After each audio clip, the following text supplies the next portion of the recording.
In ogni cosa si nasconde un tesoro. Allora questa mostra vuol proprio far vedere che nelle cose che la gente lascia si nasconde una seconda vita.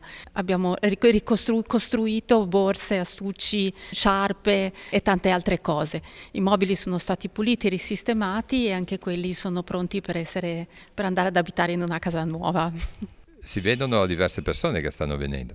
Venuta tanta gente, sì, sia oggi che ieri, siamo aperti fino a domani alle 7, quindi vi aspettiamo, ma abbiamo avuto una buona affluenza di persone che apprezzano. Ecco, e le offerte? Le offerte sono per i progetti della Caritas del guardaroba, per cui verranno poi reinvestiti nell'acquisto di materiali di prima necessità che servono alle persone che non possono permetterselo. Questa idea come è nata di fare la mostra?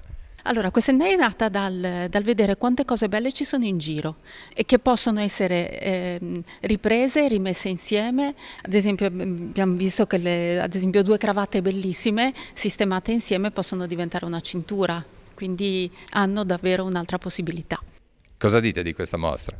Direi che è una cosa molto interessante ed è un'iniziativa encomiabile, in quanto sono oggetti semplici, dati dalla gente con cuore, e con cuore poi successivamente verrà donato il ricavato.